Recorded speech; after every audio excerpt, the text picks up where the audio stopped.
This is Stillwater Front Lake. You're in Ash and it's on the lakeside road.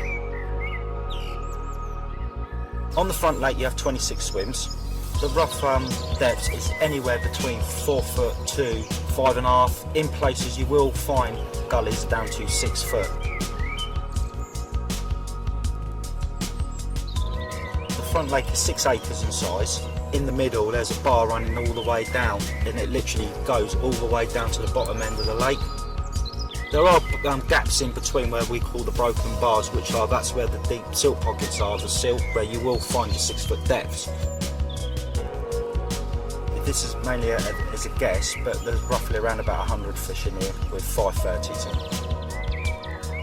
You've probably got between 20 to 30 20s, and then you've probably got, again, I would say 20 to 30 doubles up to high doubles. There are the odd few tench do come out now and then. There's bream present between 6 to 7 pound. There's the odd 10 pound bream that does get caught in here. You'll pull up at a barrier off Lakeside Road near the bridge.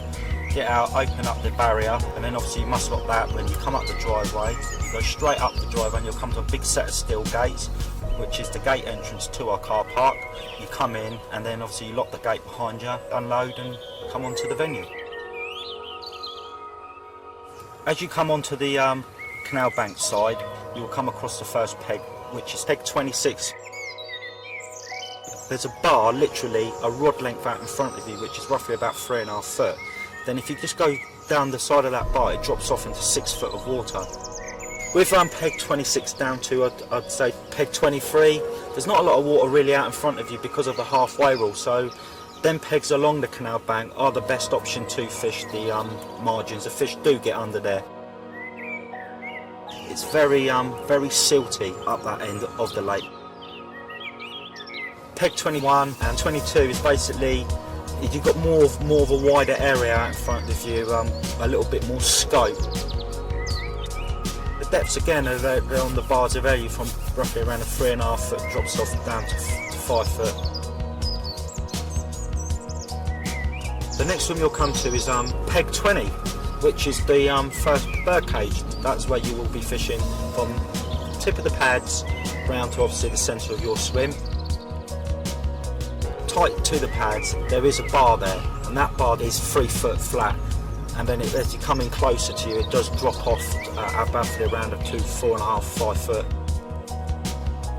If you're fishing up against pads, you must fish not going to say a bowstring tight line, but you must fish half of a semi-tight line with your clutches locked up, because obviously on mono's got a stretch, or you might be a little bit late on that rod, and that little bit of stretch you might be into the pads, so we do ask if you can fish locked up to the pads. Peg 19 is the left-hand bird cage.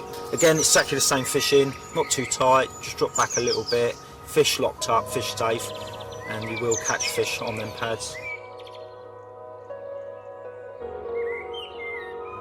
You come up to peg 18, again you can fish not quite close to the pad because you'll be going over the halfway rule, but we always say fish half a rod length back off them. But when you fish half a rod length back off them, you will drop into a lovely silt gully there, which is again, it's around about 5.5 foot deep. The next swim you'll come to is swim 17, and that is now is an open water swim. 15 and peg 16 is roughly the same as peg 17. It's open water fishing. You've got roughly the same features out in front of you.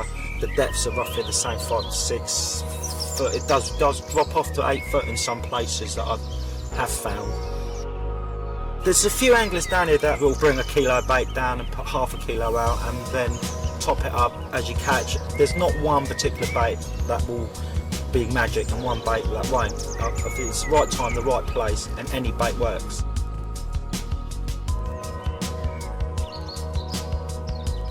14, it's the last swim on the canal bank. Down to your right hand margin is roughly depths to 6 to 7 foot deep, which is a lovely snaggy margin. When the main body of the water is getting really pressured, the fish do move on down there.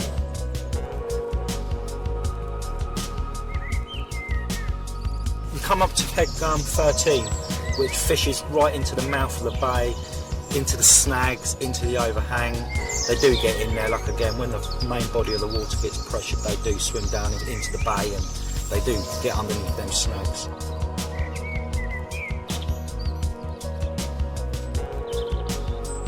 "12 is a popular swim. It fishes towards the canal bank to the overhanging snags. The depth there is roughly 6 foot. Peg 11, which again is uniform sill. In that peg you have also a set of pads down to your left hand side, which is just a couple of rod lengths out, if that.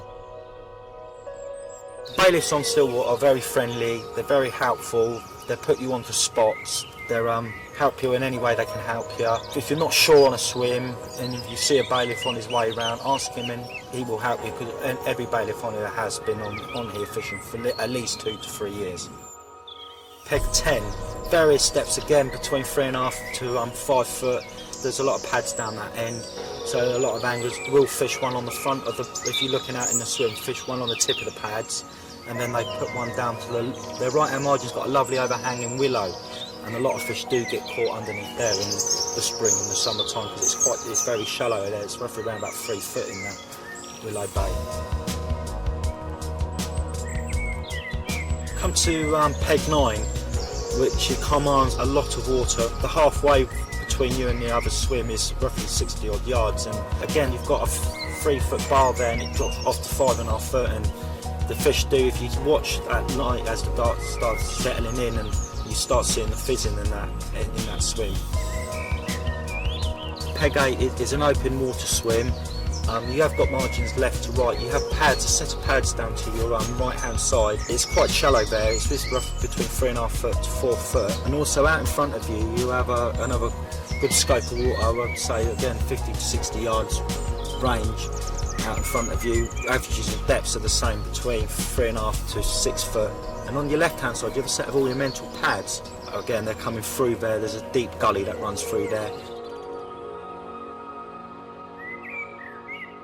As you move along the path, you'll come to a swim called Kamikaze, peg 7 on the front lake. You've got the pads down to your left so you can fish tight to them. You've got rushes in the corner. You've got a lovely gap in between the Cigar Island and the little spit point on the Kamikaze, which actually comes into peg 8's water. There's a little 3 foot gravel patch there which does produce fish any time of the year. You'll come into a swim called Pops' swim. It's peg 6 on the front lake. Again, it controls the front end of the pads. A lot of fish gets caught from there, and again you've got a nice margin to your left which is slopes off underneath a willow tree, and a lot of fish get caught from underneath there.